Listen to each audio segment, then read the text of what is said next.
I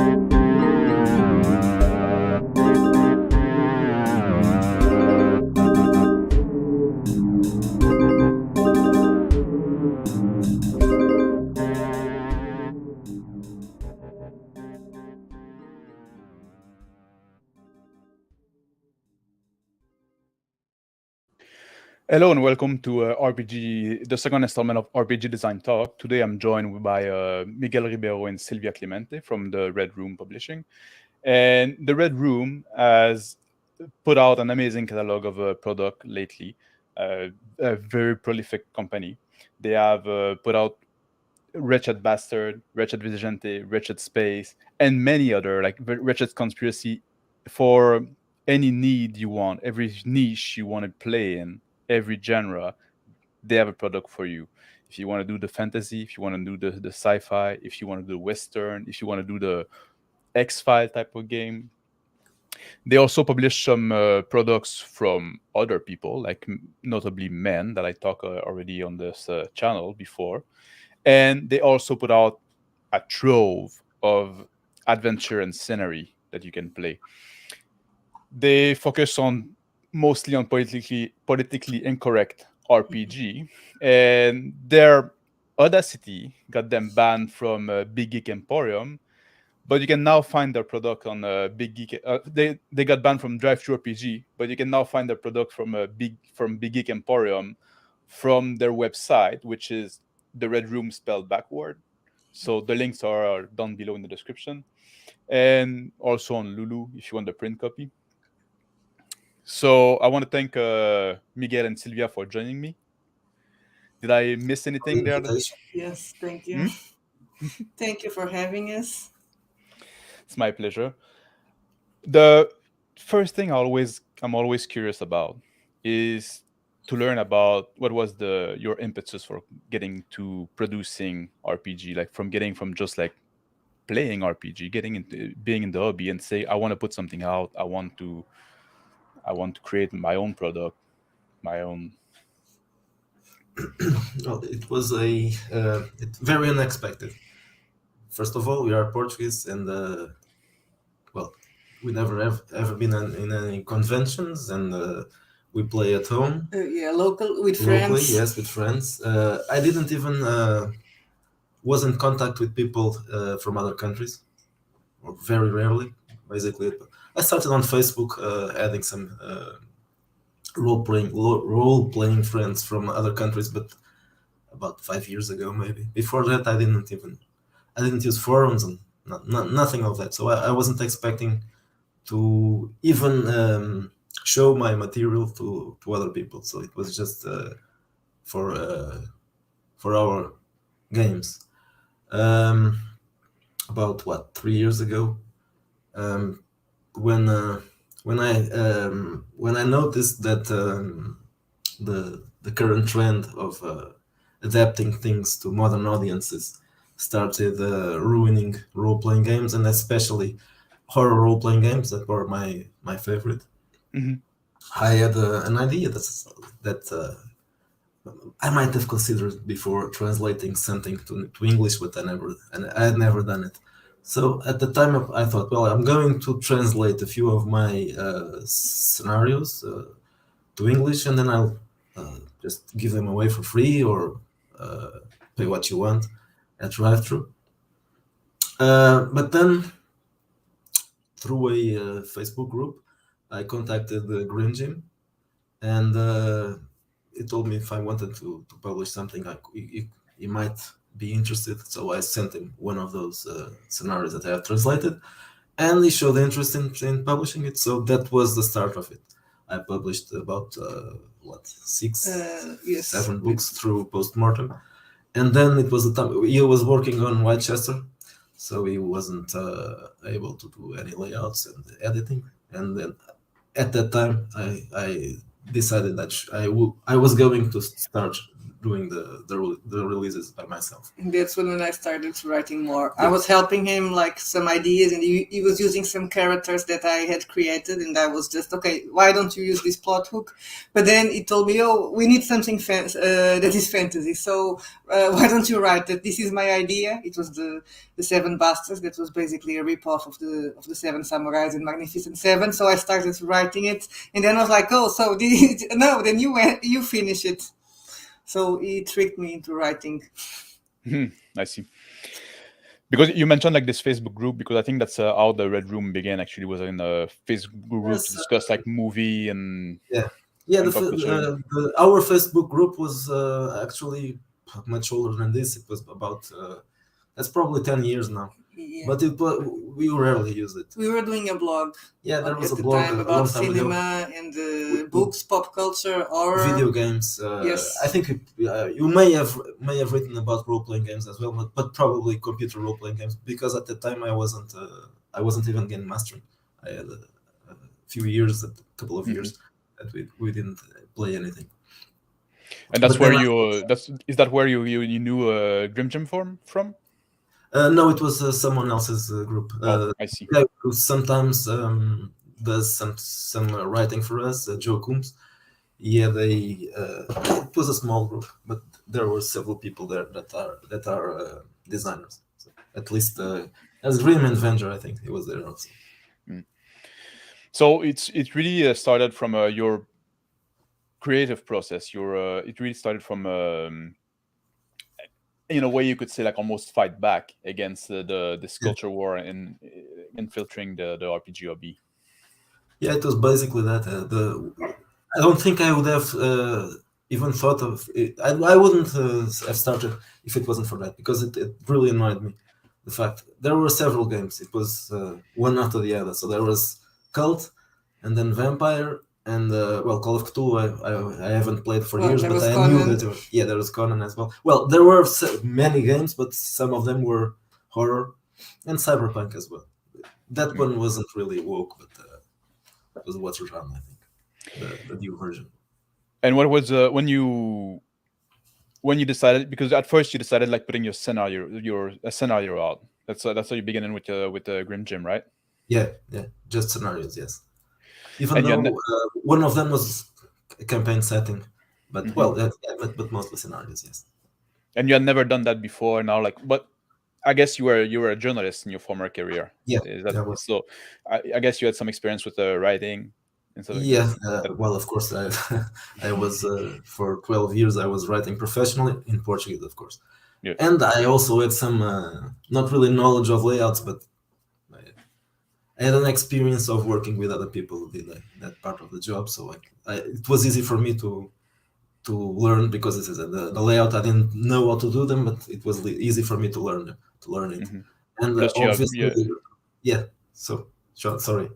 Yeah, no, I said plus you had a blog as well where you Yes, I had written. But I always wrote in Portuguese. Writing in English wasn't something that I had done before. I think in the beginning you were actually translating, right? You didn't start writing in English. The first things were translations of things that I had played before or game mastered, and I added a few bits, but it was mostly translation. So it was easier to start by translating, and then I started.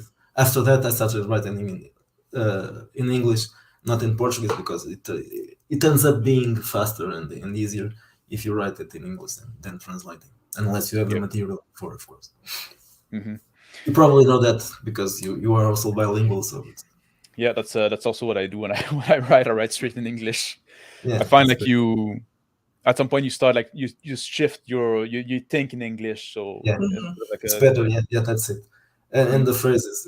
Yeah, it's The same thing in French. The phrases don't work the same, so it's better. yeah. Yeah. English is The structure of the phrase it's different. it's more direct. French Yeah. in Portuguese, I think, are similar because they're Latin languages. They are more flowery. So writing in English right away, makes it Shorter sentence. shorter, which is good for games. For role playing games, yeah, it's better. Well, it's not better.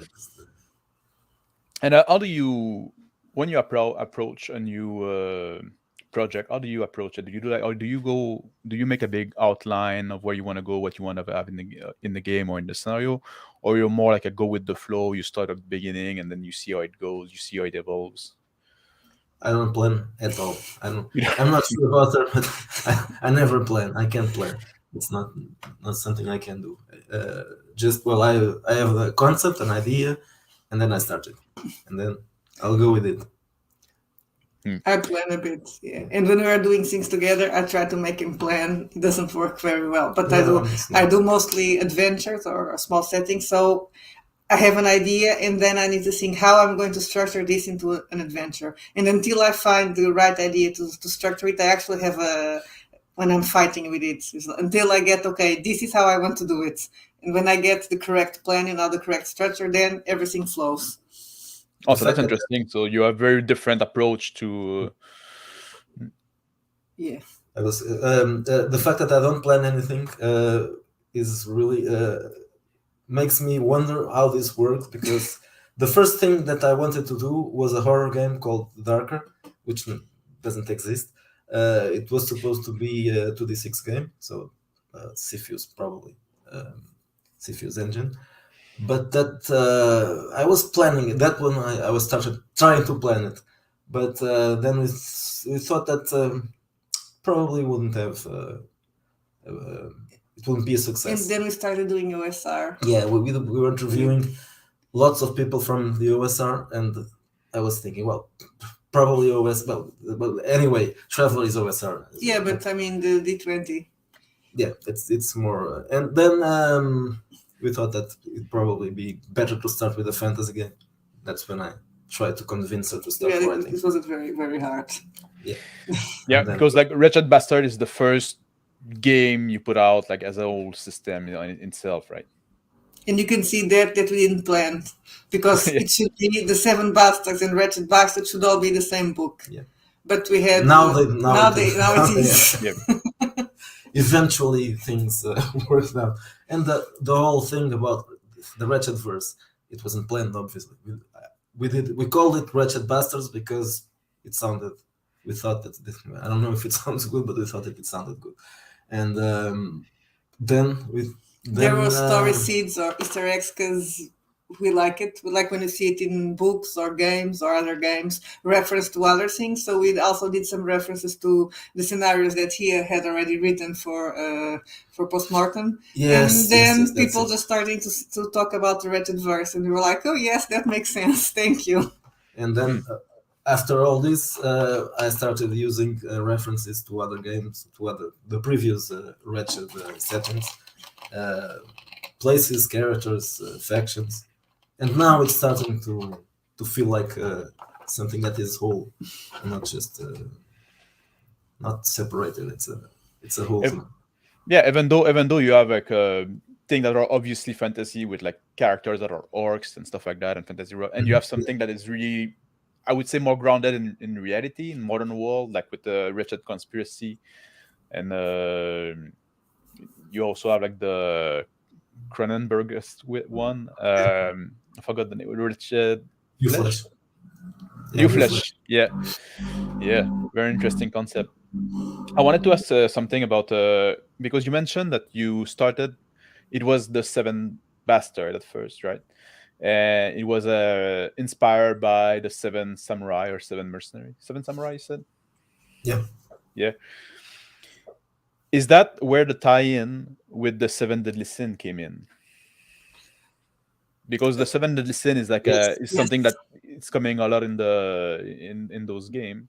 Yeah, Yeah, I'm not sure about if the 7 was a part of it, but I I think was so. I think it was probably all the because it's Seven Samurai, so we should use the seven deadly sins as a concept to we make had anti-heroes. I don't know how long ago it was, but we had interviewed Gabor Lux about Helvetia some months before, and Helvetia has a sins and Virtues. virtues concept in it's the alignment for that game. It's not And exactly the it same works thing, but for character points, right? yeah, it's something like Yes. that. Yes, it's not just that, but and I thought, well, these characters are supposed to be anti-heroes in our game, of course.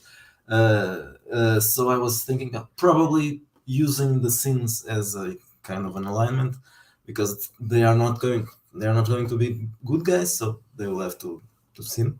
So So how did you integrate that in the game? How do you use that as a, because I think it's really something that bring the identity to the game in a way. It's because the game is otherwise like a OSR game, right? yes, that's probably the.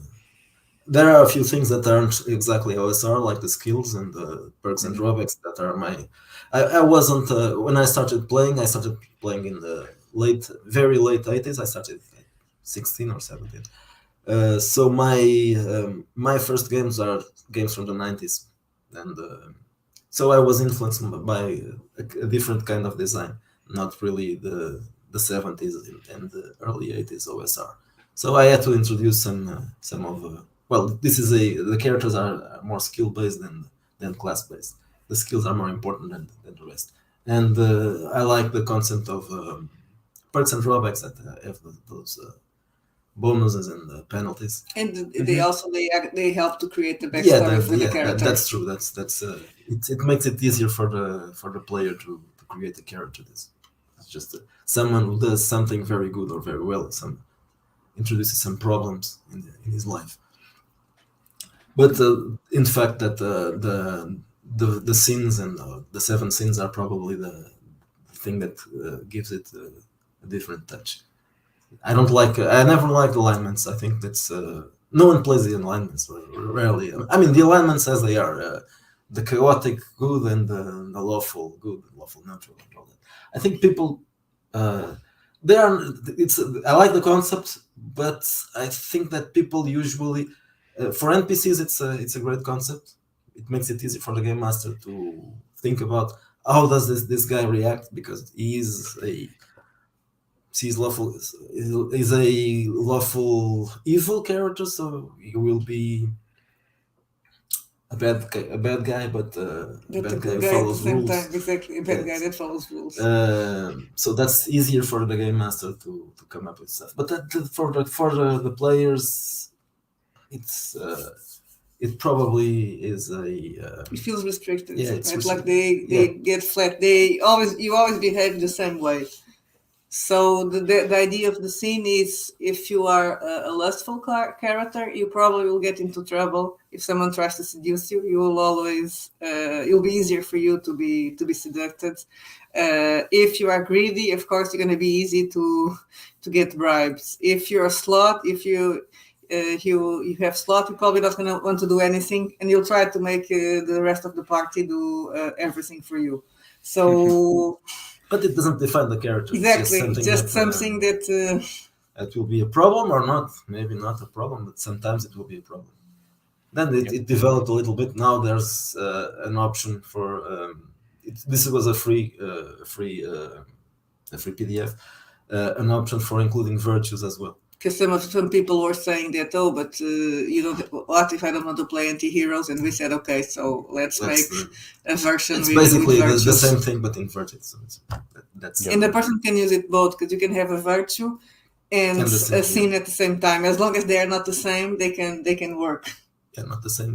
Yeah, the same would not make sense. The contrasting, yeah, Yeah, the opposite. But because I think it's an interesting, because I can see people like saying, oh, this is a, in a way, glamorizing sin, stuff like that, but you don't make it, they're depicted as like restriction or almost like impediment on the character, like restrictions, stuff that get in the way. Like they're not yeah. they're not your superpower. They're something that you have to struggle with. Yes, Exactly. mostly that. The second version has a bonus as well, but the bonus is optional. Yeah, The because penalty is. I think that's important to point out. Like I'm open about it. I'm a Christian and stuff like that. I take that seriously. When I see that at first, I say like, is that gonna be like kind of like this edgy thing? But I think in the way you're doing it seems to be. It didn't shock me in a way because like I didn't feel like it's. We all have our sin. We all struggle with and stuff like that. So I think it's a good way to characterize a character. You want to you give like a dimension to the character already, and it can give you like something you want to maybe the character is leaning into. Maybe with a character development you can learn to master or overcome in some way. That can be an interesting avenue for roleplay, I think. Yes, and even we have points when people behave sinful, so they can if they it's for role playing, right? If you play your sin, you're gonna get a bonus. But that's why we have the wanted system, so to make sure that the characters are not gonna start being sinful just to get extra points. So if you sin too much and if too many bad things, you're gonna start being wanted. So that is to also level that behavior. But that's also like something that we've seen in other systems as well. Like you have a Yes. flaw, if you Yeah. and like you say, it's for role play reason. If you lean into your flaw, but it's still recognized that it's a flaw in a way. It's not something that is put on a pedestal. Yeah, well, the characters are supposed to be anti-heroes, so here you're not playing the good guy, you are playing a gray area character. The bad that guy might, that may need to be the hero, right? Yeah, sometimes he has to be the hero, he has to overcome his... Yeah, sometimes you need a bad person to do something good, or to Yeah. yeah. Of course, then each one will play it as or to fight the something person even wants, of more. course. Yes, or to fight something Yeah, even well, more evil. usually our bad guys, the villains are much worse than the characters, obviously. So they have to be demons or something like that. So they are worse than the characters. The characters are just Flawed people. yeah, they are flawed people. So that's what an anti-hero is. It's not really a villain. They don't have to be actually bad. They can be just nasty sometimes. Not really. Yeah. I think every character is like because we all that's- as people we're flawed, and I think it's just like I think it's I think most people ends up playing the characters not really as perfect heroes because that's difficult to do. People are killing monsters and it's also it's also a bit boring as well. Yeah, you that's you true. want is it Wagner that say like the thing that is the only thing that is worthwhile writing about is the human art in conflict with itself. And I think when you have flaw, that's what it is oftentimes. Like you have maybe you want to do something the right thing, but you have slut, or you're lustful, or you're angry. That's all me. We have a question here. Yeah. From Ludo Squatch. Does Red Room recommend player use their pre-gen or make their own character? Rules wise, I don't recommend anything, but in terms of the characters, I think they should be used, yes, because they are usually somehow integrated in the story, and there are some things that make them. It would be preferable. To make them more more involved in the story. More involved. Yeah. Now, if are you going to use the level that that's irrelevant. Just rule the attributes if you want. Choose the level that's preferable for you, but I think you should use the backstory and the characteristics. Probably some of the contacts and the friends and allies and enemies. I think it would be better, but obviously it's not mandatory. It's just a recommendation. Because oftentimes what you present as your product is like almost like a complete experience that comes. There's like the game, the setting, and the adventure all works, and the characters all works hand in hand together. It's almost a movie-like experience. Am I correct? Yeah. Yes. Well, we are very influenced by movies. Obviously, the Wretched Verse is very cinematic. The influences, sources of inspiration are mostly movies. not always. There are some book inspirations as well, but mostly are movies. For example, the Wretched Bastards, they were supposed to be influenced, and they were influenced by all those bad movies of the 90s and in the 80s that were rip-offs, Conan rip-offs. And that mixed with the spaghetti western, that's something that we like very much. And it works. Well, they are all Italian movies, so Italian productions. Mm-hmm. Yeah, I heard you. I think I heard you use the term spaghetti punk at some point, and I think that was Pandit. Pandit that came oh, with Yeah, it. with that okay. Yeah, term. but we liked it, so Yeah, we adopted but it. works. It makes That's sense. true because uh, even when it's not spaghetti, even when they are not influenced by spaghetti westerns, there's always that spirit because in spaghetti westerns the main character, the protagonist, is never a hero. Clint Eastwood or Yep. all this.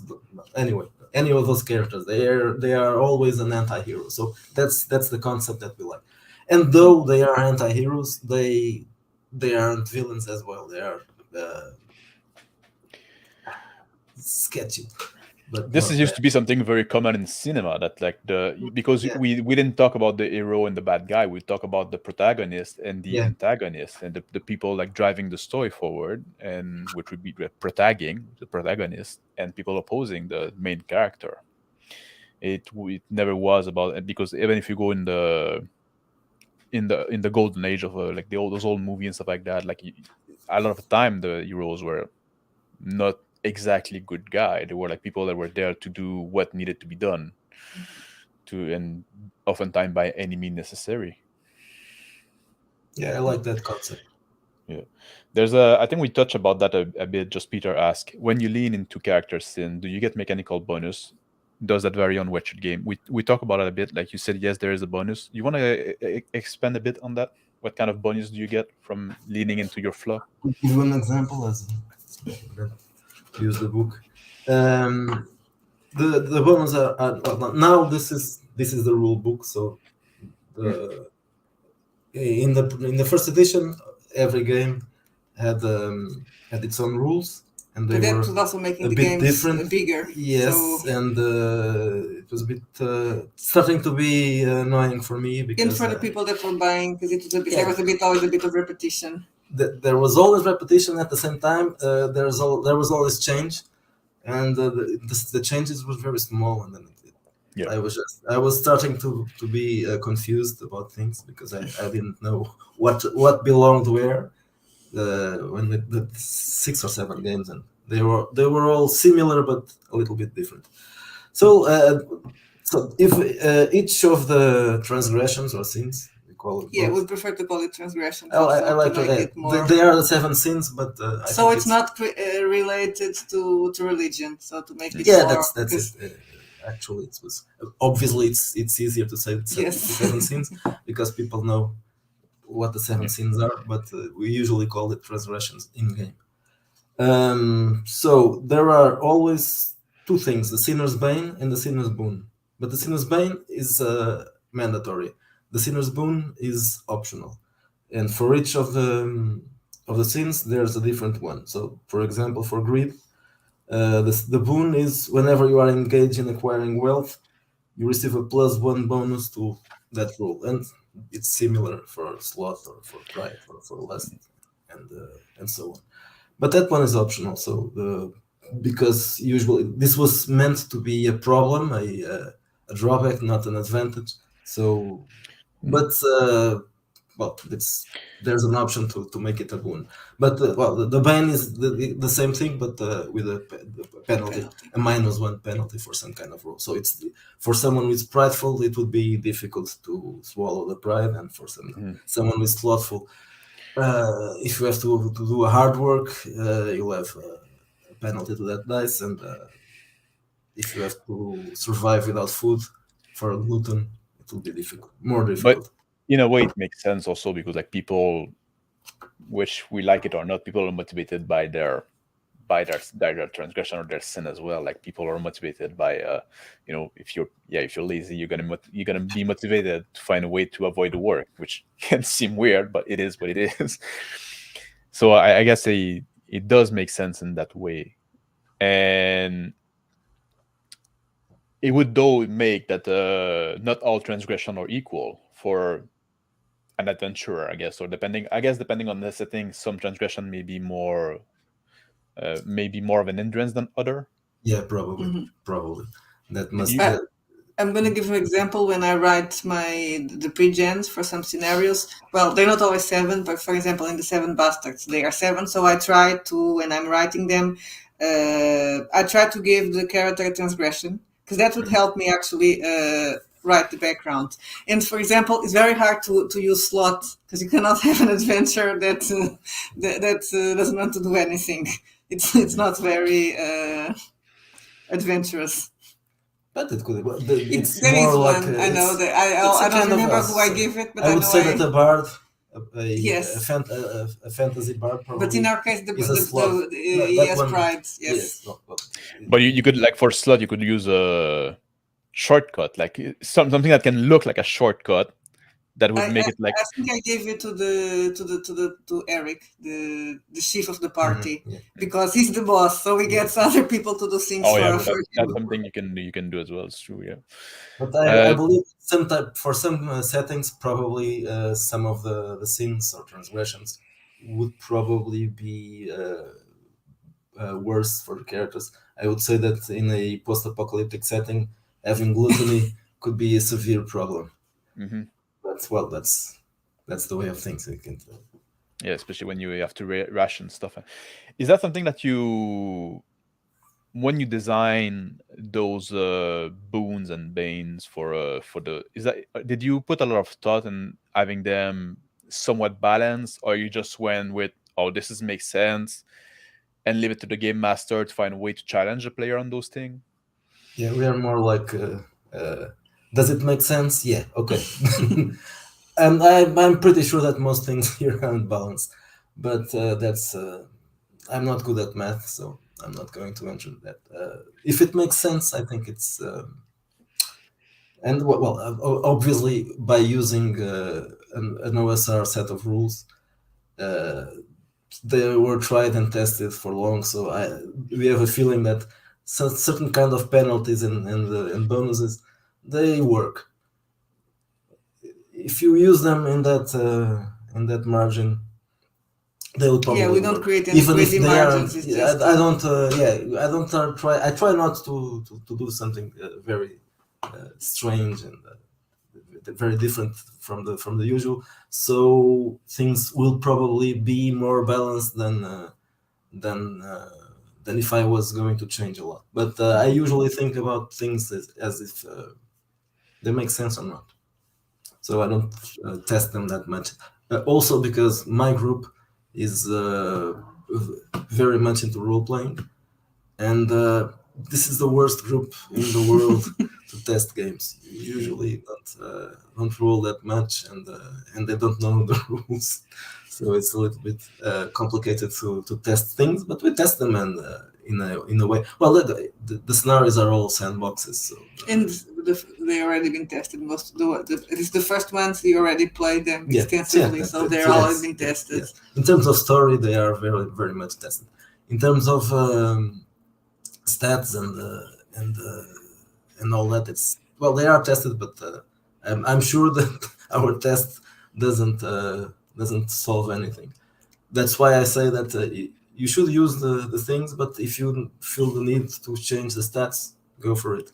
You'll probably know how to adapt them to your group better than I.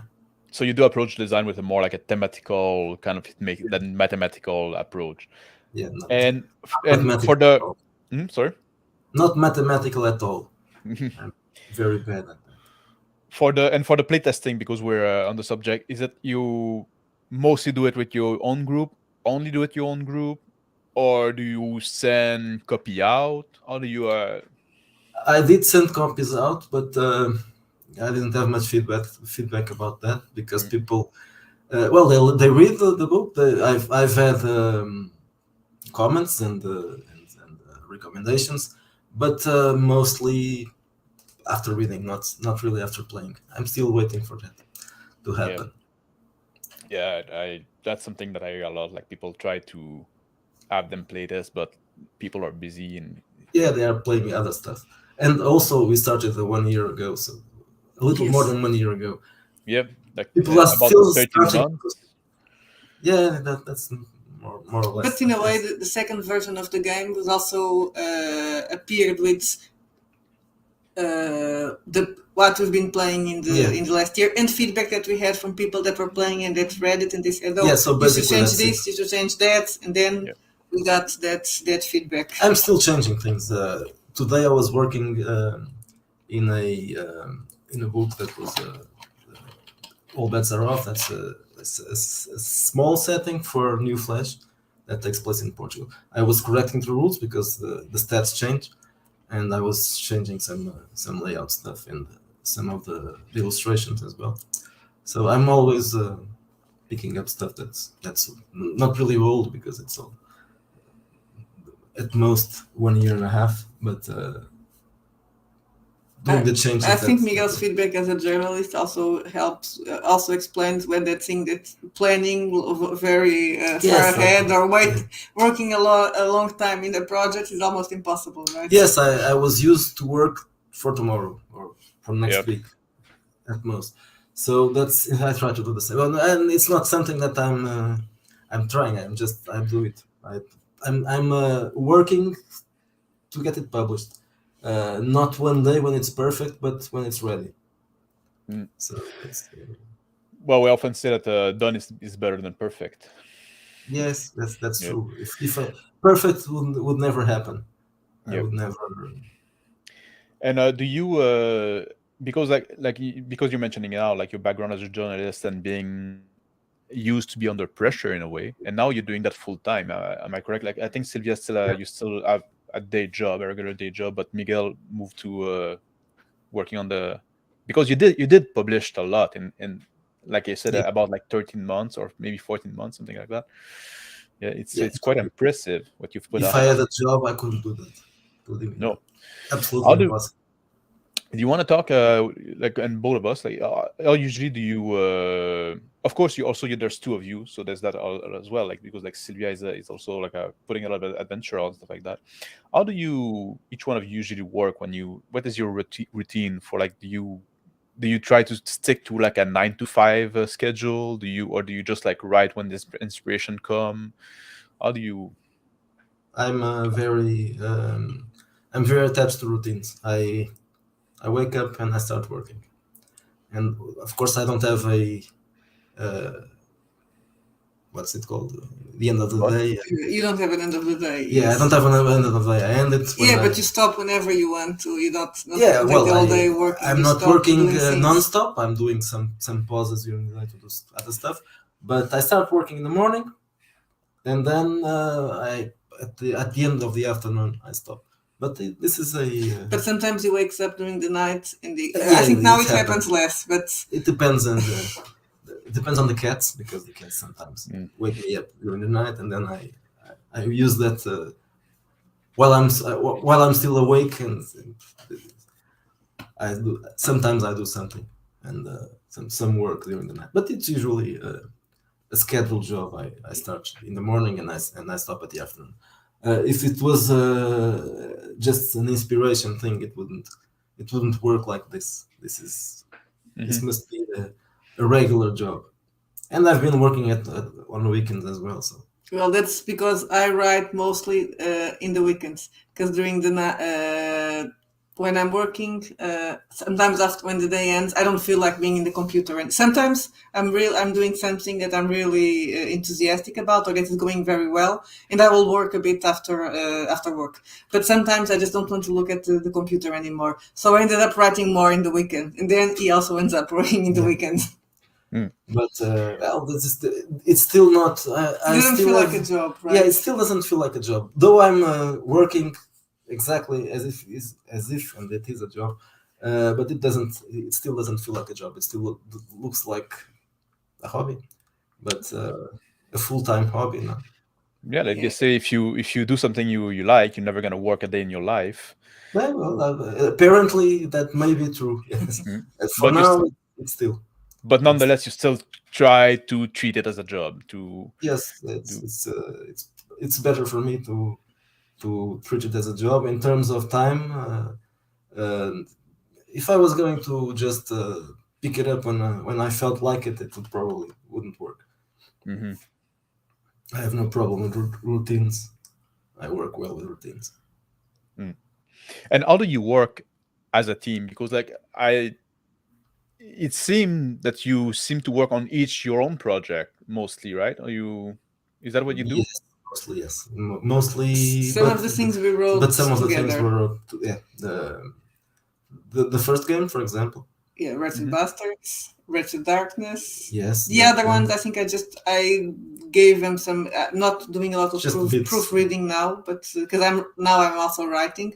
But I was reading it, and I was also giving him suggestions. But it's easy writing because bits. we are talking about the things. And, We are very boring people. we don't- We're dinner yes. and we're talking about we're this. talking about this, so just things work out because we don't have to plan it. It's just it's in our conversations, and then And the she things, gives me the stuff and I adapt them. and the things that we do together. So I told him, so we should write this. Like I did my list because I like doing lists. We should have all these topics for darkness and for bastards. And then I just said, okay, who's going to write what? Okay, so you really like you divide the work in the. Oh, that's an interesting. I didn't expect that. I thought it would be more like a very collaborative like process than reporting like that. That's a No. Then he all puts it together, and I think we have. Well, then I edited. We have a bit of similar styles. We have different styles, but Yes, because we have the that's same not- inspirations, I Yeah. think things end up fitting together it nicely. always fits. Yeah, it always fits. I just have to adapt a little bit of the. And fix my I spelling have to errors. do some editing. Yes, there are always spelling. Well, I have to edit mine as well. I use Grammarly for that. So you do most of the editing and the layout, Miguel? I do He does all most of the of layout. he does the most because she of can't the do work. I layout. just have fun writing because I have a day job. So Yeah. well, that's it. The editing is my responsibility, and the layout as well. The writing, it's divided, but Do you sometimes have like on what people would call like writer block, when you try to work on a project, you want to get it, but it just doesn't go. It just you're in a slug. It goes nowhere. Does it? Do you experience that sometime? And how do you deal with it if you do? well, I had it a bit with the first time that I tried to write the dungeon. That was Labia. I wanted to write a dungeon, but a funny dungeon, and I had an idea. But when I had to write the dungeon itself, because I don't like playing dungeons, so it took me a long time to write that one. Although it's a small adventure, because I just couldn't get in the right mood to write it. But now it doesn't happen that much. I rarely have that. I'm used to taking this as a job, so it's the same thing as when I was writing for a job. I couldn't have a writer's block. Journalists don't have writer's block; they just write something. Yes. But you had a bit when the first time that you were writing it Epoch, happens. it was a bit you were just fed up with it. So sometimes it happens. It happened with Ratchet. But is that one way to deal with the writer's block, when you say like, oh, you just write something, because that some people do say that. They say like, oh, and maybe sometime you're gonna come back later. Like you just like, oh, you just move forward, just keep moving. Might not be the best thing ever. You can come back later if you need. Is that? I think those options are probably the first option I usually do is to try to proceed, even if I'm not inspired. If it's not really working, if it's starting to be a nuisance, I just pick up something else. And being a team, does that help as well? Can you like bounce back idea back and forth, like say, oh, I'm struggling with this part? Yes. Yes, it has happened. Sometimes we are talking about things, and I said, that's an idea. That fixed that problem I have, and so I'll just start again. So it happened several times. I can't remember any example, but I know because there are many. Yeah, there were many examples. So the talking about stuff fixed problems and plot hooks and yeah. I guess talking about things is a part of the process. Yeah, it is. With us, it is it is where. That's where why then each one of us is gonna go to his corner to write. No, I see. I see. Like there's two machines there behind you. Is that what Yeah, you work? that's my computer. Yes, and then well, that's the TV, and then so we Oh, are literally in opposite corners. I see. I Yeah. see. I see. And yeah, the computer we're talking on, I guess. Yeah. Yeah.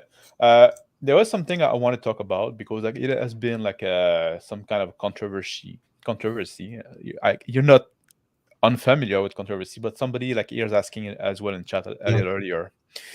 Have you encountered problems with and drawback with AI art? A few months back, people were kind of like some people were kind of freaking out about AI art and stuff like that, or AI this, AI that. I have my take on it. I don't think it's like I think it's people just don't understand what it is. How did that affect you? Because you are using AI art in some of your product. Uh, We are using it a what is lot, Yeah. especially because, well, since we're not on drive-thru anymore, of course, we're selling less. So even if we wanted to use paid art, no commissioned art, we couldn't be able to Yeah, afford commission art it. is expensive, so But it we wasn't still really an use it, option. for example, Yes, Yep. for covers, for especially. cover, especially. For the inside, when we started, I was using stock art, Mhm. free and paid stock art.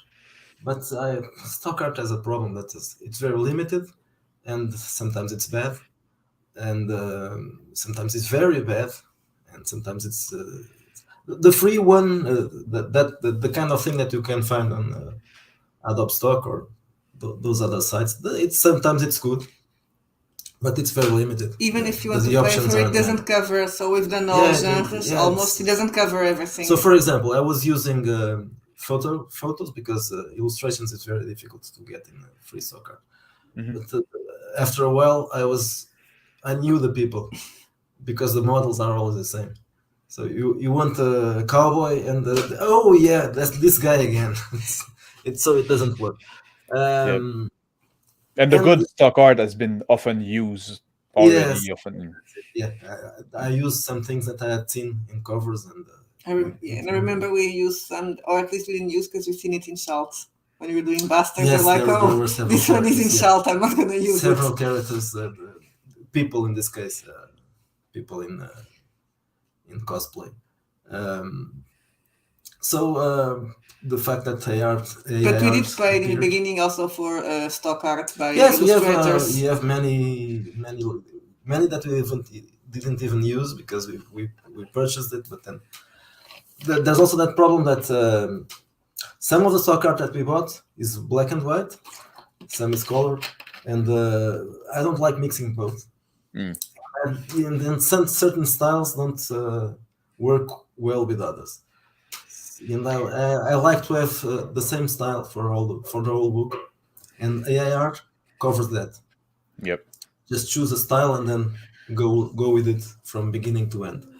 I think there were some problems. Yes, I'm not sure exactly how many people stopped buying from us because of that, which is silly. But anyway, I think But my is that something that people told you? Like, oh, I'm not gonna buy your books because you use AI art. Like, is that well, like a feedback that you actually had? Or people told me, but I don't think they were customers.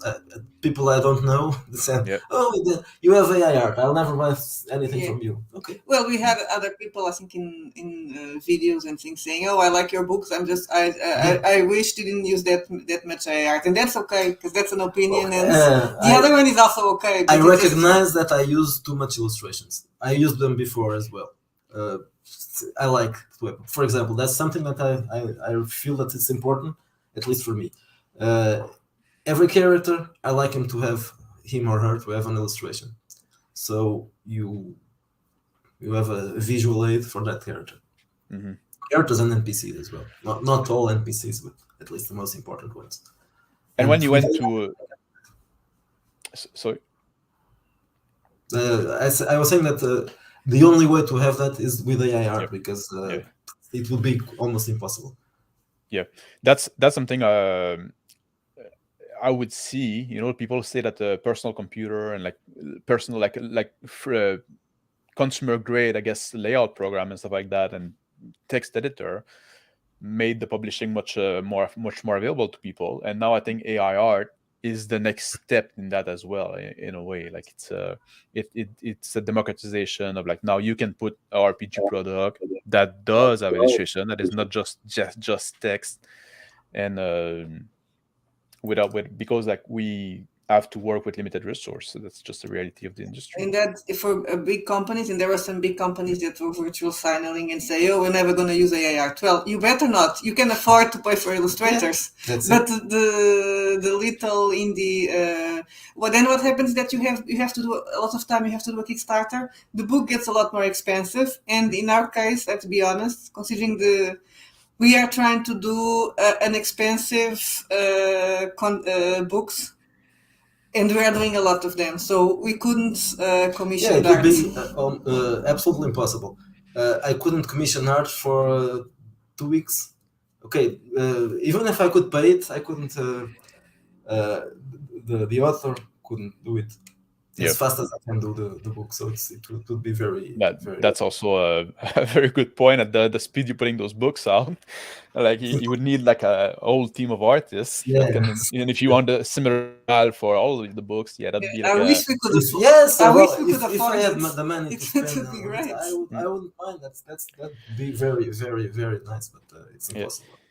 Did you, because you also do commission some artists for some piece of art, have you, when you approach some artists, is there some of them that told you, "Oh, I'm not going to work with you because you're using art"? Did you have this clash? I only talked to people I already knew. I didn't contact unknowns. So in the case, the basic expert, I barely knew him, but I knew that he was an okay guy. So. You've done 3 covers for us. Yeah. But he's an artist, and he says he's okay with AI art because it doesn't think it's going to affect him. Yeah. Yeah, I agree with that. I think for the good take for artists is to learn to integrate AR to your process to speed yourself up. It's just the reality of the world. I think after this initial reaction, people will probably get used to it. I know they now are more concerned with ChatGPT. And I'm pretty sure that this is not going to end art. It's just no. It might end stock art, especially, or at least it will have to be much less expensive. But it's in the end of the day that people have to understand that it's a tool. Yeah. It's also I've noticed that it's moving forward as photorealistic. Midjourney now is very photorealistic, and Stable Diffusion as well. The models there, so it's probably getting close to photography more than illustration. There this week something about models complaining that they're going to be out of a job because of AI art? That might be true. More people start complaining about it. But I'm right now I'm using photorealistic styles only because they are much better. That problems with the hands and all that, it's solved. So. And there's also limitation with the AI art as well that we have to acknowledge. Like and I guess those limitations are gonna go away over time. But for now, like, it's very hard to get some action scene or some scene with many characters interacting together in complex way that can confuse the machine a lot. And yes, that's true. There are workarounds that don't work in Midjourney, but in Stable Diffusion you have some workarounds. Namely, you can do a montage. Of course, that's something I've done several times. But there are some workarounds for that to put several characters in the same image. Oftentimes, it's like compositing afterwards, and that's also like where the artistic work come from, like that, where you can integrate AI to it. Yeah. Of course, action scenes it's still difficult, but it's something that we have to avoid. But it's also something that a lot of traditional artists don't do when you look at the RPG book. I come from an artistic background as well, like, and from the animation side, so I like seeing when there's movement and our dynamics. You look RPG and just like people standing around holding. It's like it is what it is, like and AI can do that, but also AI learned from that. So yes, the problems that we find in AI are the ends. Why does it why is it bad with ends? Because people are bad with ends as well.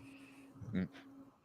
That's somebody was saying on Twitter one day, like, and I found it was interesting. He said like people were complaining about like AI is bad with N and with the teeth of people and stuff like that. And say, well, have you ever like a dream? Have you ever like took time to count the number of finger people have, or look at their teeth? If you do, you probably be surprised because I, that's I, I have a friend that draws, and she doesn't like to draw people because of that. She says, I hate drawing people and I don't like drawing hands. yeah, When I was younger, I did some drawing, and I never learned how to draw on hand. Never. yeah. No, Faces is the easiest thing, but hands are terrible. And well, it's sometimes even the arms, if they are in a strange position. Well, action scenes are difficult to draw, right? It's yeah. very That's difficult. ends are very difficult to draw, and that's something I spend a lot of time looking at end because like I was working on a video game at some point, and there was a lot of like a shot on somebody interacting with their cell phone, so a lot of shot at the ends. Making good ends was a challenge. Making ends that because we're so used, like we don't notice them, but we see them all the time because we do stuff. We have our hands in our face, so the brain recognizes when an end is wrong or is doing something funky, wonky. Uh, I wanted to. You mentioned, and I mentioned in the intro, and you also like, and Sylvia mentioned it, like that the sale drop when you got kicked out from Drive Through RPG. And Sylvia just mentioned that, and I got to say that I've been surprised by that. So I wanted to come back to that topic a bit, if you don't mind, Mhm. because I would have assumed, and that's because I don't like drive through. I dislike them for a long time. I try to avoid them as much as you can. And there's some product that I would buy. I'm kind of interested in. I would buy if I could buy somewhere else and drive through. You know, I'm like my interest of not giving money to drive through is greater than my interest of getting the product. I've been like that for a long time for different reasons. And I always, and something I often said is like, well, if you got your audience will follow you where you go. You don't need drive through at some point. Like drive through is a service provider. It's convenient for people. It's easy and stuff like that. Although like their site is quite outdated. But if you go somewhere else, like people feel like, oh, I need to be on drive through because that's where people go. I say, well, when people go, like people they just go on, they don't just go on drive through to browse for product. No, they go to look for something specific. And if there's something specific they want is not there, they go somewhere else to find it. That's always the impression I had. But you're from the other side. Is that the was I under a wrong impression? Yeah, We were apparently. half expecting what you just said. I guess we got to the conclusion that we don't know how many people are actually buying things on drive-thru, but they're not following what is going on social media. They just go there to buy games. So we already been contacted by some people that bought our stuff and noticed that we disappeared from drive-thru, Mm. but not that many. Yeah, just 3, 4, 5 people. Maybe there are more, but those were the ones who told us, emailed us, or contacted us in some way. Said that they had noticed that we weren't there anymore, so they went to look for us. Maybe there were more people that And maybe there will be more that yeah, will eventually. it might still happen because it wasn't a long time ago. It was months ago. So maybe people that didn't pay that much attention, and that maybe they'll just discover it later. But I think there's also another thing that's possible because we did so much stuff. There were times that we were releasing once a week. And of course, that we're also trying to beat the algorithm in drive-thru. Yeah. To apparently, if you publish more stuff, yeah, it you happened. will sell more. So that It's is possible true. that people that weren't really our audience, but sometimes they bought stuff, and that made a difference. That's a yeah. I find that surprising, especially considering the drive-through site is not a pleasant one to browse. So I'm surprised that people go there to browse for game. Like I go there when I say, "Oh, I heard of this game somewhere on the YouTube channel or on social media and stuff like that," and I want to look it up. Oh, it's there. Okay, I'll reluctantly go there, but yeah, I wouldn't I just think people sit there got used looking. to it. I think maybe people got used to drive-thru is where everything is, and they just go there. No, it's easier, right? But also at the same time, It's just always the same place. although we are selling less because we're not paying commission in our own store, we actually the difference in money is not that much. Not that much. But of course, if we count that, If we were selling know the that same we're selling as we much were more. exactly, so we're selling a lot more. We are making almost as much as we were doing in drive-through after their cut. So that means yes, we are selling a lot less. Yes.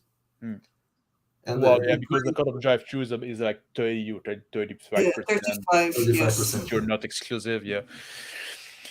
So if you are, yeah, I can see like it's a significant number. If you say that it's just like making up. 35% we lost it, so that's a lot. That's a lot. And well, we are expecting that this will stay like this. I hope so. Yeah, we hope it doesn't get worse. Or if it increases. Yes, or increases. We hope it doesn't get worse. Yeah, because that's something because also the fact that you're like you're a fairly young publisher still, although a prolific one, and you were still in a way building up your audience. Do you think if you were like now I guess you're getting more known and like people are aware of you more, do you think this will in time offset this not being on this big platform? Do you think?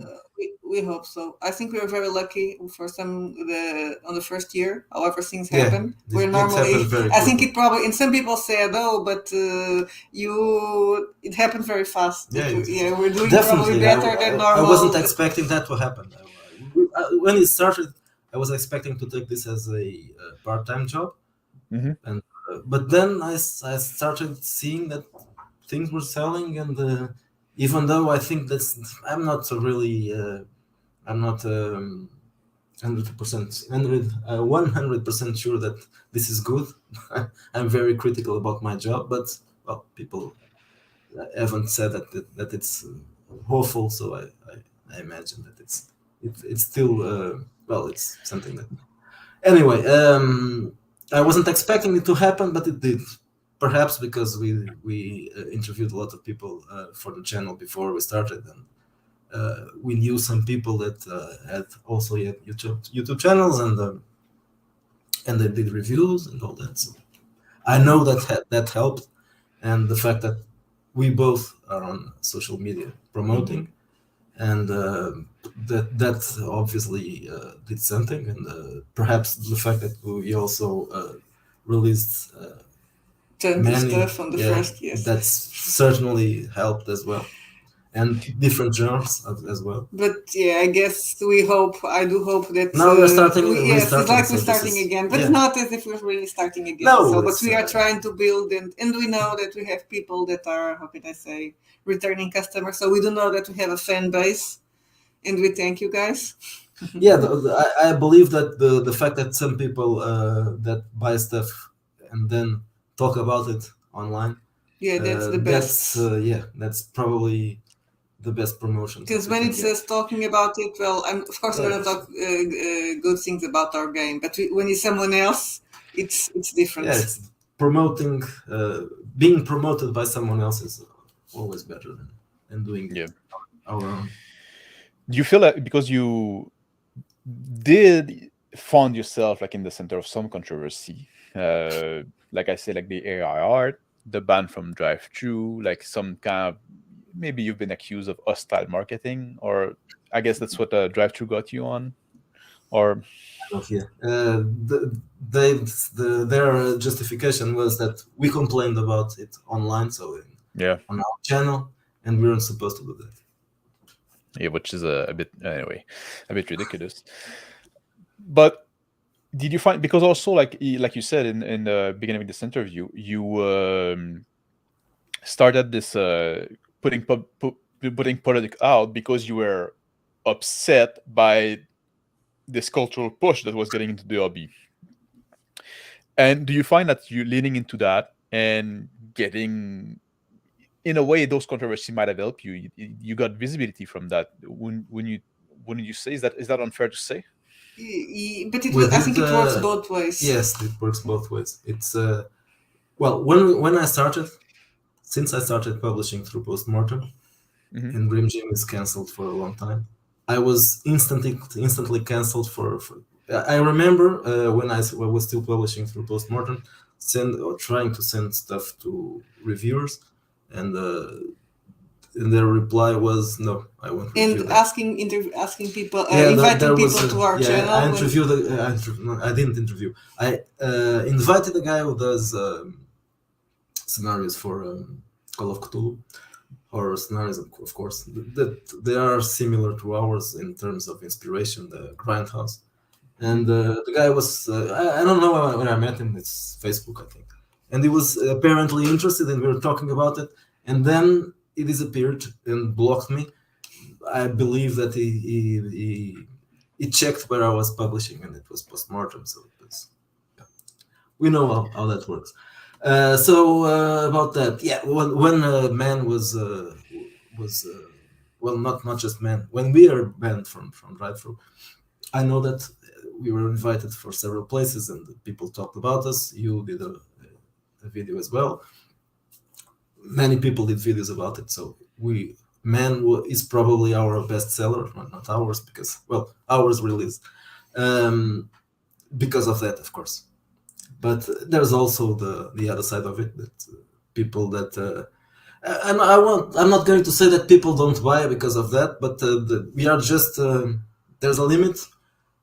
We are blocked by several people, but those are the insane ones. But some of the others are influenced by it. Because that's something I wonder sometimes, like those people that would block you or that would refuse to work with you or purchase something from you because of who we associate with.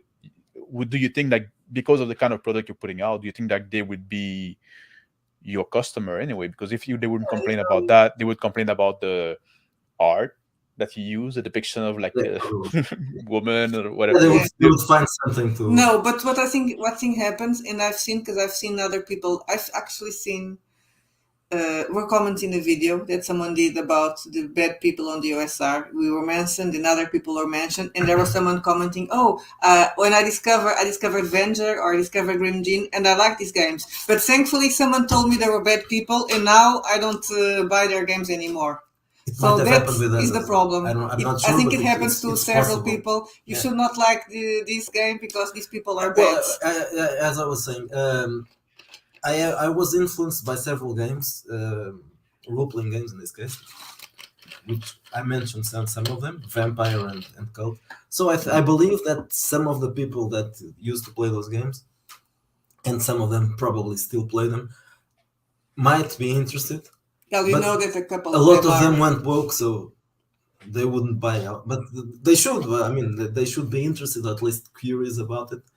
But I know they wouldn't, even if they were curious, they wouldn't buy it because we are bad people. At the same time, we had people asking us or telling us, why don't you be more, you should be more neutral, you shouldn't say the things, or you shouldn't. But that's, I'm just saying how Miguel started because he was annoyed by the culture wars.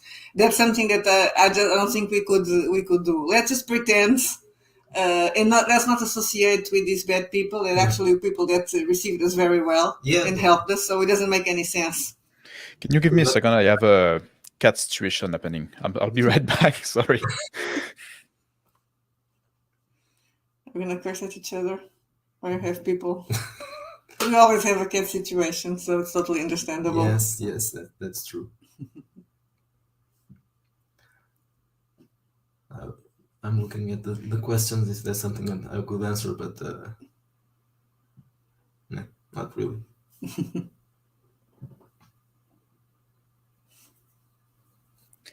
Sorry for that. I know you're a cat people, so I'm sure you understand. I have two cats that decided not to get along anymore. So I have two. Well, I was going to mention something.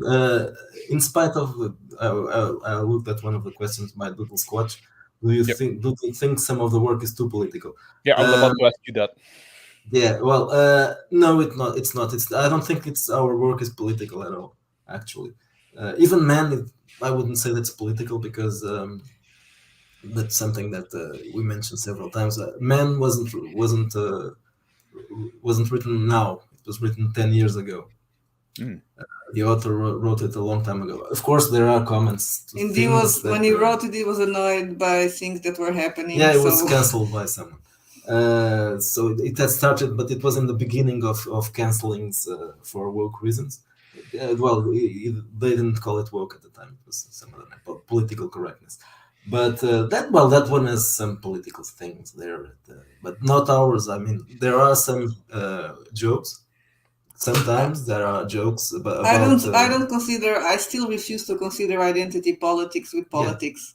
For me, politics should be economics, and it just. It's not real. It doesn't feel like real politics. You know what I mean? It shouldn't even be considered political. But even the things we joke about are woke tropes in role-playing games, like the wheelchair, yes, and the combat wheelchair. The combat wheelchair, the good orcs, and that stuff. So that's related to role-playing games. So is that political? Just maybe, but not. That's a question I'm quite interested in too, because that's something I often ask. Like, what is political at this point? You know, like it's like everything. There's of course like current event is political. If you were to make like a joke about the current president or whatever, like king in Portugal, you know, so that'd be like obviously political. But when you have like if you write your book using non-gender neutral language, is that political at that point? You know, like when you put like woman in bikini or in chainmail bikini in your art, yeah, is that political? Like because it feels like some kind of resistance against this cultural shift. And it is cultural, but like people like they say, like politics is downstream from culture. So when you applying force, like you're using a lever, like in culture, and you push this, you do this resistance, this cultural shift. Are you being political at that point? That's an interesting question, and we might answer yes, because yes, that's happening. But yes, I'm against. I'm against cancel culture. I don't want. I'm not interested in the political side of it. We like weird things. That we like horror, so we know when people talk about when the pendulum swings back. If people get to conservator again, we're probably gonna be in the same, because we're gonna still want to make stupid jokes. We'll be cancelled, but so we're gonna be cancelled. If people were really conservative, it depends. There are conservatives. Yes, it depends. So those wouldn't cancel us, but we may say that this is political now because people made it political. But I believe that if I started for some other reason, if I started publishing not for that reason, because let's imagine there was no cancel culture and no woke cult, and for some other reason I started publishing. I know that my games would be exactly the same, or almost exactly the same, because I'm doing, even though I started for that reason, I'm doing what I'm doing because that's what I want to do. I'm not trying to be edgy, because that's let's face it, you have to look at us and say, but we are not edgy. We are not metal, headbangers, nothing like that. We're boring people. So you're not edgy. We like this kind of things. We like horror and exploitation, and all that, and bad films. Yes. So is that edgy? I don't care. It's what I like. I don't like it because it's edgy or because it's offensive. I'm writing something that can be considered a little bit edgy. Yeah, that one it's is, a bit yes, okay. So last year I thought, I should write something for Pride. I think there was that thing with Venger when it wrote, and I had an idea. I'm writing an adventure that's called Sister Pride. So that's one character for the Sisters of the Seven Sins, and it's gonna come out in June, just to tease Pride, but it's not really about Pride. Although there is a killer that the killer is a transsexual, so but it's a bit of a poke. Yeah, but at the same time, it's a trope. It's an exploitation. It's an exploitation trope. Yes, it's an exploitation trope. Michael Caine wasn't really a transsexual, exactly. But he dressed like a woman and dressed to kill. So I was telling him, well, I'm glad we're not in drive-thru anymore. That way I can do. But still about drive-thru, when I was there, I know that I was censoring myself. I was self-censoring. There are some things that I knew that I You couldn't couldn't do. put that many boobs in the book. Yeah, that's the main thing. If I'm going to put boobs, I'm going to make the book mature, so it will be less sin. Now I don't care about that. I just put boobs wherever I want. So in a way, But they've been like freeing for the creative process, and now you yeah, can do the product you really want. you don't have to think about that because everything is mature now or not. It's Yeah, our games are not for kids, that's for sure. yeah, that's obviously they are not for kids. Horror is never for kids. When I was a kid, I consumed horror, but that's because I'm screwed up.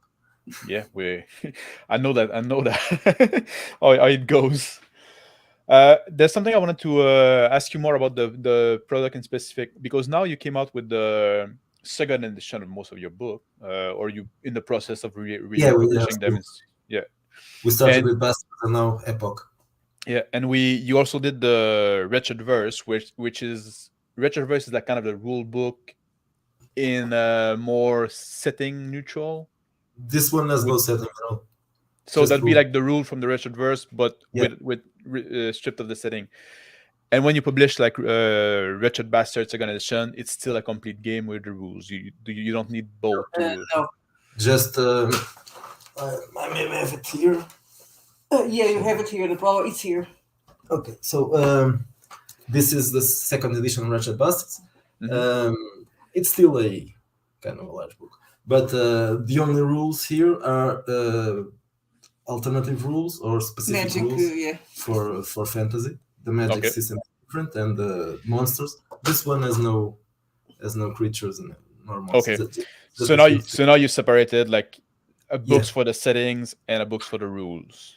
There will be probably just one for the rules. Well, the main rules, the core book will be just one, and the settings will be settings, and still they will have some rules. It's also because if someone wants to use the setting and use it in another game, it's not going to, with another rules. It's not going to need the rules. Yeah, so I see. It makes the book smaller. Yeah, and I've so I noted also that in the second edition you made some change, notably like the name of attributes. Now, like you went with muscle instead of strength, and is it comeliness? Extent of comeliness now is magnetism. Oh yeah, sorry. Charisma is magnetism, comeliness and sex appeal. Yeah, that was because of the OGL.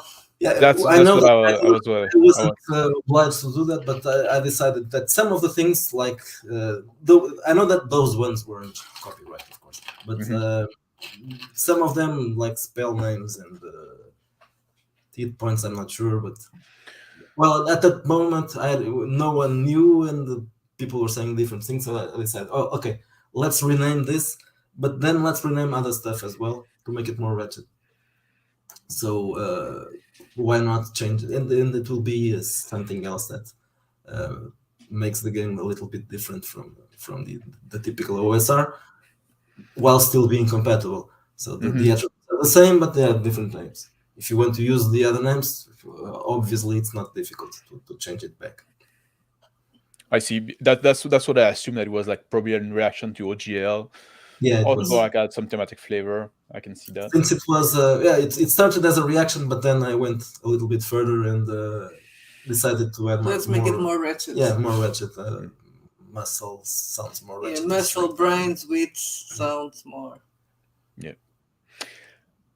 And I'd like to talk to you a bit about marketing, if you don't mind. I know we're past the hour now, but I still have some questions I'd like to poke you about.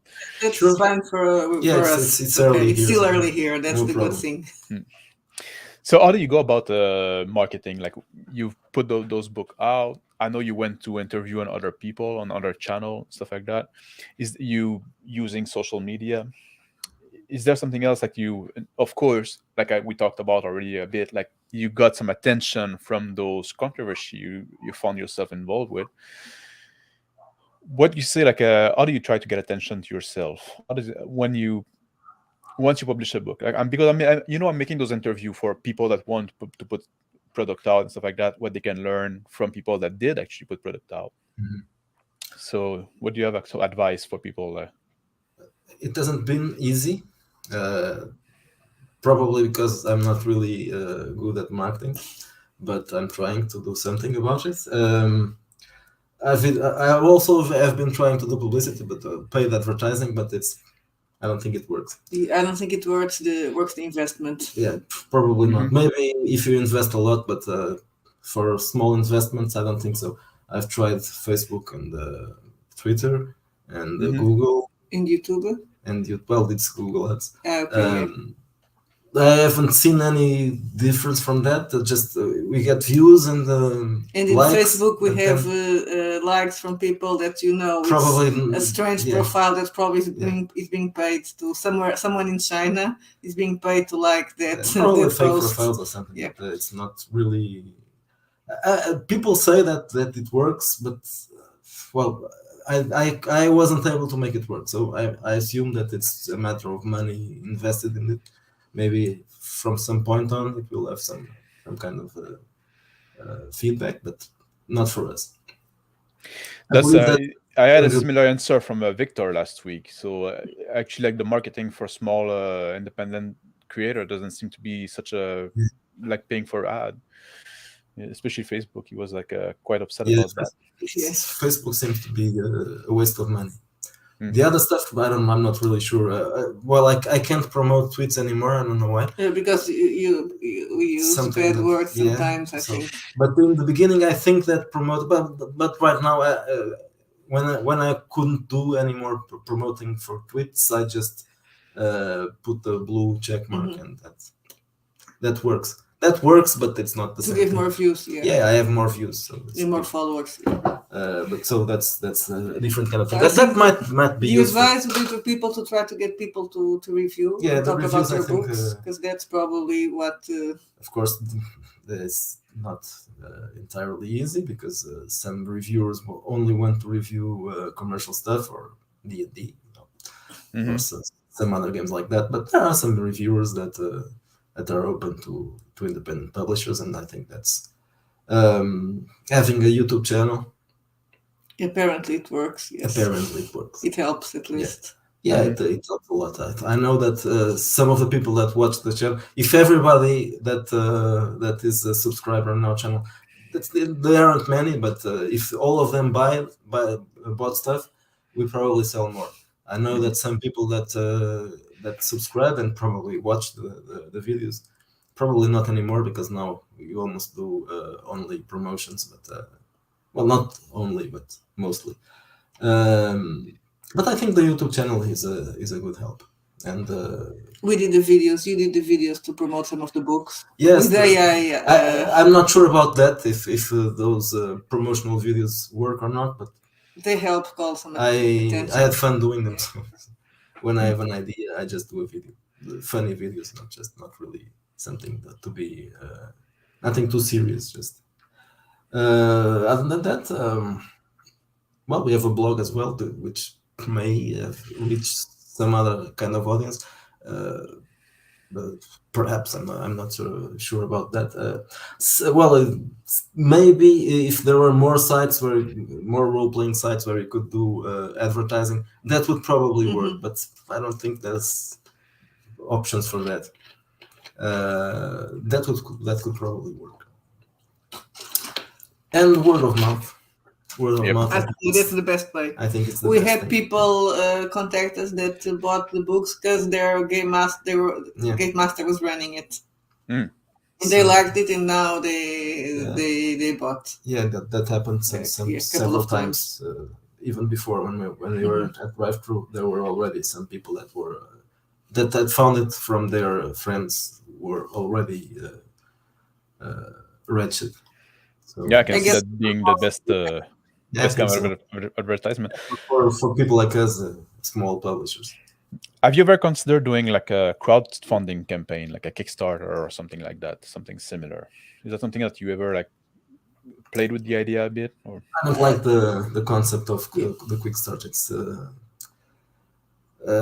working for something that will eventually be released. Unless I was thinking about doing a special edition or something like that. Of something that already exists, but I'm not sure. Not right now because maybe it would one probably day, fail. but yeah, But maybe perhaps, one day. yeah, But now something like that.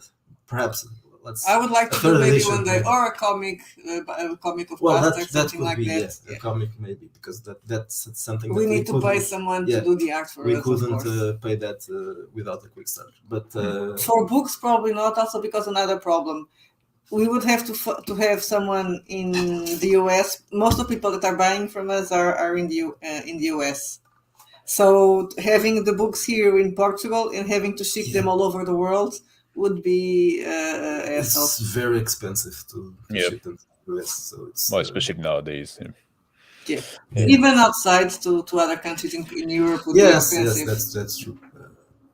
You mentioned maybe a comic book, and Dudos Squatch asked earlier, like if there would be like a wretched card game like Magic the Gathering, since AR and make it affordable. But We that's thought in the about, but we thought about some time ago, try to do something like Cards Against Yeah, Humanity, something but like Cards, yeah. wretched. But maybe one day we need to think about it better. I'm not really a card player, Yeah. so Or a tarot, because we use the yeah, tarot well, mechanics. that would be just It will be just a prompt. yeah, a prop. But I'm not sure if we will do it. Perhaps the AR art would work the worst part of it, illustrate the cards. But doing the layout for the cards would take some time. So Yeah. I'm not sure I want to get into that. But if you consider other media would be like more comic book would be more I something think you'd be able to. Venger is doing one. Yeah, and with Tanaka, that was Well, already did this cover. Yeah, the Ratchet cover. this one. So Is an we alternate, liked working yeah. with him. So we did another cover as well. But Yeah, the that one I Ratchet can Verse show cover. it because it's just PDFs. We like. I would working say with that him. would be a project for next year. Yes, that's something that we could think about. I like his style for comics. I think it works better for comics than actually for role playing games. So it would be interesting to have a comic. Because that lead well to what I wanted to ask you. What's next for the Red Room? Like you already like cover like many genre. Is there one that you miss because you're doing the Western, you're doing like the Belle Epoque, you're doing the modern, you're doing the sci-fi, you're doing the horror, the fantasy, obviously. Is there a setting you say like, oh, we haven't done yet, we're working on, we're planning on doing, or something else you're planning on doing? What's in the future, in the near future for the Red Room? Well, we just covered the last genre that we were missing. That was the superheroes with vigilantes, and I think now. Well, I think the big genres, they are all covered. But now we can start working in the smaller, the sub genres. For example, there's something already done. It will be obviously a small thing. For example, I already released the conspiracies. That's horror, but not the same thing as our horror game. The next thing will be Orbital Decay. That's a sci-fi, more yes, more hard sci-fi. More hard sci-fi. It's industrial sci-fi. And there are several other things. For example, historical games for some periods post World War II, perhaps between the epoch and the wars and the world wars. There's that period there. I was thinking about doing something inspired by Corto Maltese, the comic books.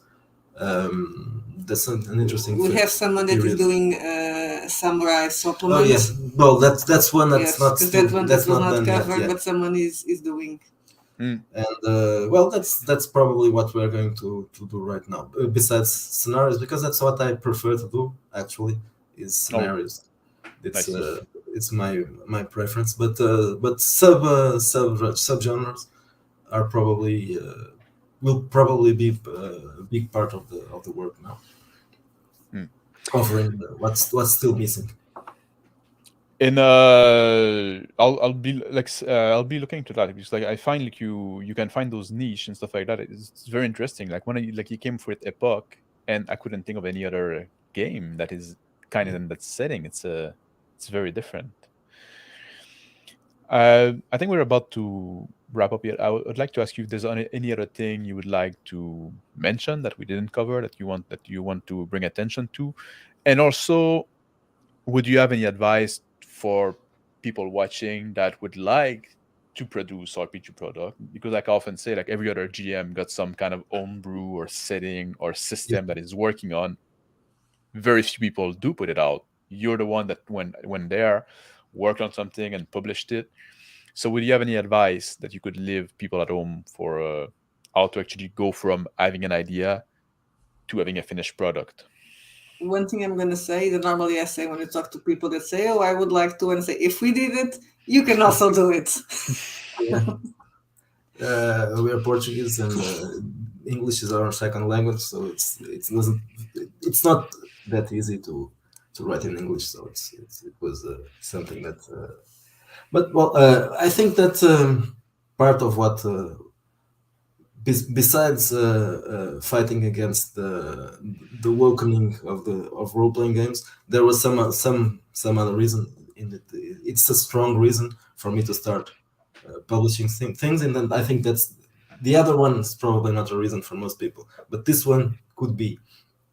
I wanted to do things that I wanted to buy. Mm-hmm. So I know that's a niche, and I know that's difficult to sell, but if you want to buy something because it doesn't exist and you are doing it, well, maybe there's someone like you that also wants to buy it. So that's probably a good reason to start doing stuff, even if it's not as a full-time job, of course.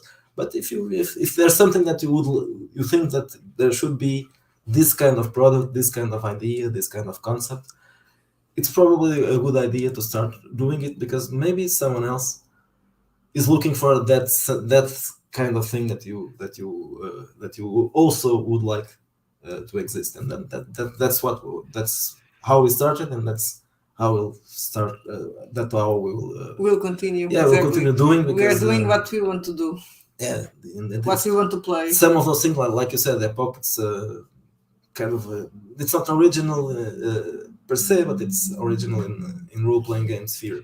So there's nothing like that. So it's something that it's probably a good idea to do. It's not really being original, but filling some space that it's not filled yet. Yeah, it's also like you said, like doing something that interests you, doing something like not trying to chase trend necessarily, but trying to do something genuine. Because that might work, of course, if you are going. People sometimes do scenarios for games that are fashionable, like Mortborg or whatever. Mothership, that thing. No, it's Shadowdark. Yes. Yeah, Shadowdark. I wouldn't do that. I don't care. It's not my game, and it's not. It's. Well, I don't even care. Yeah, but even if you want to do a scenario that would fit in that game, it is the game that is trending now. Yeah, just because of that. Well, I mean, if you like it, if you're a fan of that game, okay, well, why not? But just because it's selling, no, that's not a good reason. Well, it might give you some money, but just that. Did you have project that you canned or like aborted, or say like you started working on something and say, no, forget about that, it's a bad idea, we're putting that aside, or maybe we'll come back later? Does that happen sometime, or usually you see everything that you start, you see it through? With Dark Ark, with the horror Suffuse game, because then but then but maybe eventually it turned out to be Wretched Darkness. That's not exactly the same that we have planned before, but it's mostly that. It's possible that some things were abandoned, but nothing that I really remember except that one. It's kind of put on ice, and you went back to it later, and yeah, that's what happened with that one. I believe that there may be something. There's also things that at the moment they are not really possible. Oh, actually, Man was one of those. I talked to the author months before that. Almost 6 months. Yeah, about 6 months. At that moment, I thought, okay, this is not a good time for releasing something that is so controversial, because we have started just now. And the other reason is, where am I going to find illustrations for this, except paying for them? It would have to be commissioned, because stock art wouldn't cover those needs. But AI art did, so that's why at that time I thought that it was a brilliant idea. Yeah, it was a brilliant idea. Well, it was an idea. It's a fun. That was a good idea. It's a fun book. It's fun to read. I think. Yeah. Well, it was. I don't know if it ever will be a cult role playing game. I would like it would to be nice. Yeah, Yes. it would be nice to be like Fatal. If people talk about men, like talk about Fatal, probably not. Yeah. I think Fatal had some. Well, they're appealing. Well, like for different reasons. Fatal is like men might be more playable. Yes, it is. It is playable. Yeah. Yeah.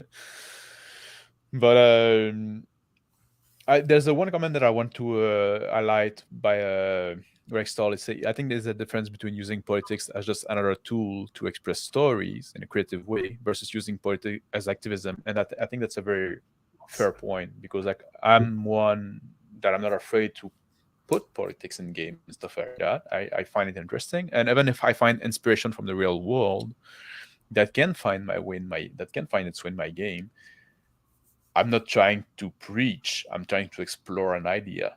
I'm using it to create a situation. And I think, and Black Lodge was saying that Red Shed isn't political at all. One of its many great qualities. And that's always come back to the question of what is political. And now the line nowadays are so muddy because like everything has been politicized so much.